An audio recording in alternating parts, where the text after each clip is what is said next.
Assalamualaikum warahmatullahi wabarakatuh. Halo sahabat fisika, kembali lagi bersama Kanida. Bagaimana kabar sahabat fisika semua? Semoga dalam keadaan baik dan sehat ya. Pada hari ini kita akan mempelajari mengenai perubahan wujud.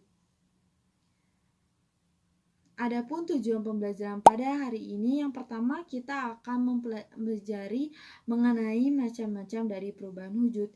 Yang kedua, kita akan mempelajari mengenai kalor lebur dan kalor didih. Yang ketiga, kita akan mempelajari mengenai asas Black, yang dimana asas Black ini dicetuskan oleh ilmuwan yang terkenal yaitu Joseph Black. Untuk memulai pembelajaran pada hari ini, alangkah baiknya kita memulai dengan berdoa. Berdoa menurut kepercayaan masing-masing dimulai. Selesai. Perlu sahabat fisika ketahui, peristiwa dari perubahan wujud zat ini sering kita temui di kehidupan kita sehari-hari. Sahabat fisika pernah dunia memerhatikan es yang berubah menjadi air, lalu lilin yang berubah menjadi cair, dan juga gelas yang apabila diisi es lama-kelamaan akan muncul bulir-bulir air di dinding gelas tersebut. Pengertian dari perubahan wujud merupakan perubahan termodinamika dari suatu fase benda ke fase wujud zat lainnya. Peristiwa perubahan wujud ini terjadi akibat adanya penyerapan dan juga pelepasan kalor. Terdapat 3 perubahan wujud, yaitu yang pertama ada gas, yang kedua ada cair, yang ketiga ada padat. Sahabat fisika bisa memerhatikan gambar di samping, yang dimana gambar di samping itu terdapat 2 jenis panah ya. Yang pertama ada panah warna merah dan warna biru. Untuk warna merah itu menunjukkan bahwa peristiwa dari perubahan wujud tersebut memerlukan kalor atau terjadi penyerapan kalor. Sedangkan yang warna biru menunjukkan bahwa peristiwa dari perubahan wujud tersebut terjadi pelepasan kalor. Sahabat fisika dapat melihat ada perubahan wujud dari cair menjadi gas yang disebut dengan menguap. Lalu ada perubahan wujud dari padat menjadi cair yang disebut dengan membeku. Lalu ada perubahan wujud dari padat menjadi gas yang disebut dengan menyublim. Sedangkan gas yang menjadi cair disebut dengan mengembun. Lalu cair yang berubah menjadi padat yang disebut dengan membeku. Lalu ada perubahan dari gas yang menjadi padat yang disebut dengan mengkristal. Selanjutnya ada video mengenai eksperimen dari perubahan wujud zat. Lalu eksperimennya seperti apa sih? Simak videonya sampai selesai ya. Berikut merupakan eksperimen perubahan wujud gas dan menyublim. Pertama, kita membutuhkan kapur barus. Kapur barusnya itu kita hancurkan terlebih dahulu seperti ini. Kemudian, yang kedua, kita membutuhkan es batu. Bahan-bahan yang diperlukan yang pertama, piring aluminium, kemudian ada kaleng roti, yang ketiga ada 2 buah gelas yang kita gunakan sebagai tungku, kemudian ada lilin dan korek api. Langkah-langkah percobaannya yaitu yang pertama, siapkan kaleng roti. Kemudian, masukkan kapur barus yang telah dihaluskan ke dalam kaleng roti.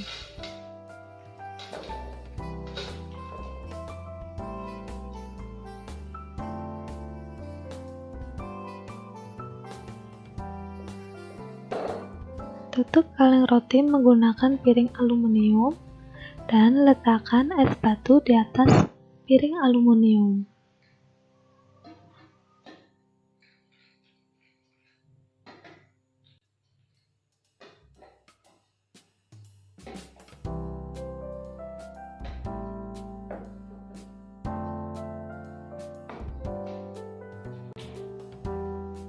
Kemudian siapkan 2 buah gelas, letakkan lilin di tengah-tengahnya. Kemudian nyalakan lilin menggunakan korek api.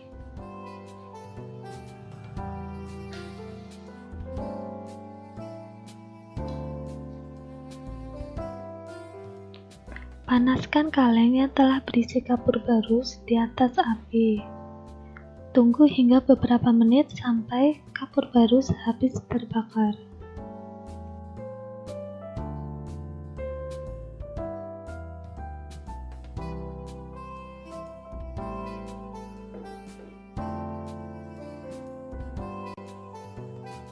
Setelah beberapa menit pemanasan, kemudian kita buka.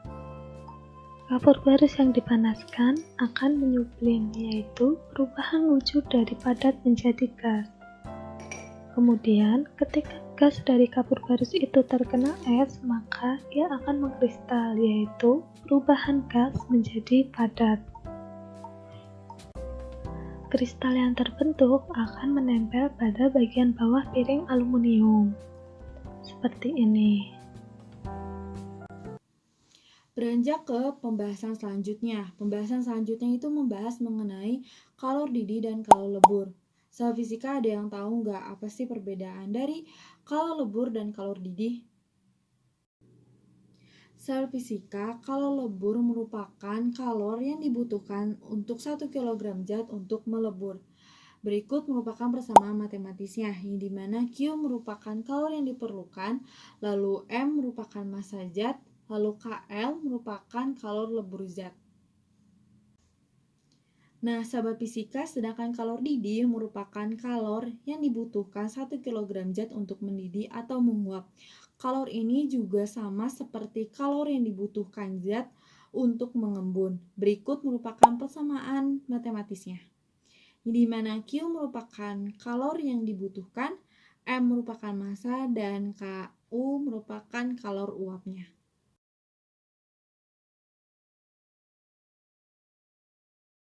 Berikut merupakan contoh soal. Di sini ditanyakan berapa banyak kalor yang diperlukan untuk mengubah 2 gram es pada suhu 0 derajat Celcius menjadi uap air pada suhu 100 derajat Celcius dengan kalor massa jenis air sebesar 4.200 Joule per kilogram derajat Celcius, lalu kalor leburnya sebesar 330 Joule per gram dan kalor uapnya sebesar 2.260 Joule per gram. Pertama, kita perlu mengetahui variabel apa saja sih yang sudah diketahui. Yang pertama itu ada massa, yaitu sebesar 2 gram. Yang kita ubah ke dalam kilogram. Selanjutnya ada delta T sebesar 100 derajat Celcius. Lalu ada kalor uap sebesar 2.260 Joule per gram. Lalu ada kalor lebur sebesar 336 Joule per gram. Lalu ada massa jenis air sebesar 4.200 Joule per gram derajat Celcius. Lalu yang ditanyakan pada soal ini merupakan kalor total atau berapa banyak kalor yang diperlukan. Perlu sahabat fisika perhatikan, di sini ada grafik yang dimana ada perubahan es yang menjadi air yang disebut dengan melebur. Lalu terjadi kenaikan suhu air sebesar 100 derajat Celcius yang dimana terjadi proses kenaikan suhu. Selanjutnya terjadi proses penguapan. Nah, sehingga dalam soal ini terdapat 3 jenis proses kalor. Nah, di sini ada Q1 yaitu proses melebur yang dimana Q1 dengan rumus M dikali kalor lebur yang massanya itu sebesar 2 lalu dikali dengan kalor lebur sebesar 336 sehingga dihasilkan Q pertama sebesar 672 Joule.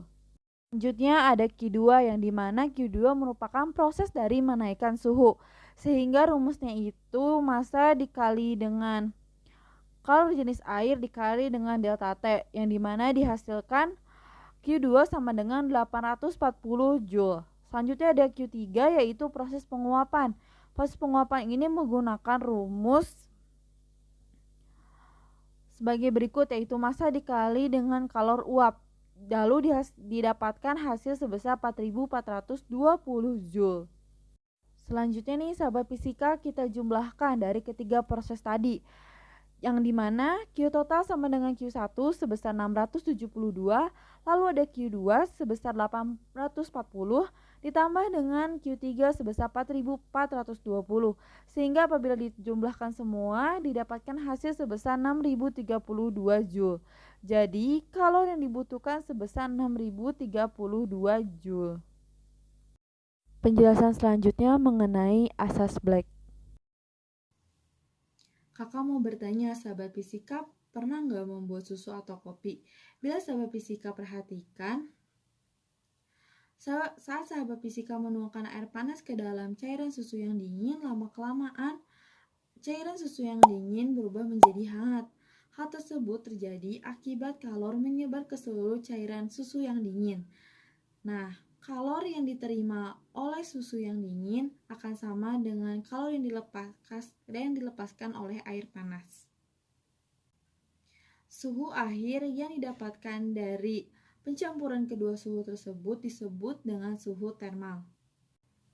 Kalor merupakan energi yang dapat berpindah, yang dimana prinsip tersebut merupakan prinsip dari kekekalan energi.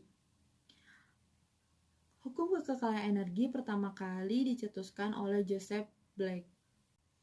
Joseph Black merumuskan perpindahan kalor di antara dua benda yang membentuk suhu termal sebagai berikut. Q lepas sama dengan Q terima, yang mana Q lepas merupakan besar kalor yang diberikan, sedangkan Q terima merupakan besar kalor yang diterima. Contoh soal. Contoh soalnya yaitu air sebanyak 0,5 kg yang bersuhu 100 derajat Celcius dituangkan ke dalam bejana dari aluminium yang memiliki massa 0,5 kg. Jika suhu awal bejana sebesar 25 derajat Celcius, kalor jenis aluminium 900 Joule per kilogram derajat Celcius dan kalor jenis air 4200 Joule per kilogram derajat Celcius. Maka tentukan suhu kesetimbangan yang tercapai. Anggap tidak ada kalor yang mengalir ke lingkungan. Berikut merupakan penyelesaiannya. Pertama-tama nih kita harus mengetahui apa aja sih yang sudah diketahui. Yang pertama yaitu massa bejana sebesar 0,5 kg, lalu ada massa air sebesar 0,5 kg, lalu ada T air sebesar 100 derajat Celcius, lalu ada T bejana sebesar 25 derajat Celcius, lalu ada kalor jenis air sebesar 4200 Joule per kilogram derajat Celcius, lalu ada kalor jenis aluminium sebesar 900 Joule per kilogram derajat Celcius. Nah, yang ditanyakan pada soal ini yaitu T termal atau suhu kesetimbangan yang tercapai. Merupakan penyelesaiannya. Di sini kita menggunakan rumus dari asas Black yaitu kalor yang dilepas sama dengan kalor yang diterima. Yang dimana kalor yang dilepas merupakan kalor dari air, lalu kalor yang diterima merupakan kalor dari bejana. Nah, di sini rumus kalor adalah MC kali delta T, yang dimana Q lepas sama dengan 0,5 dikali 4200 dikali 100 dikurangi T termal sama dengan 0,5 dikali 900 dikali T termal dikurangi 25. Dari hasil penyelesaian tersebut didapatkan T termal sama dengan 222.250 dibagi dengan 2.550, yang dimana dihasilkan 87,156 derajat Celcius, sehingga suhu kesetimbangannya adalah 87,156 derajat Celcius. Bagaimana pembelajaran hari ini menyenangkan, bukan?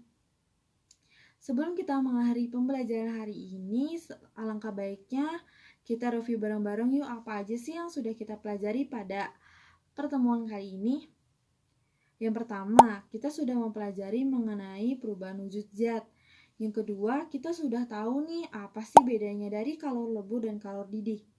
Yang ketiga, kita sudah mengetahui mengenai asas Black. Nah, di akhir video ini kakak memberikan latihan soal. Latihan soal ini bertujuan untuk memperkuat pemahaman sahabat fisika semua. Jangan lupa dikerjakan ya. Sekian pembelajaran pada kali ini. Terima kasih sudah menonton video ini sampai akhir. Wassalamualaikum warahmatullahi wabarakatuh.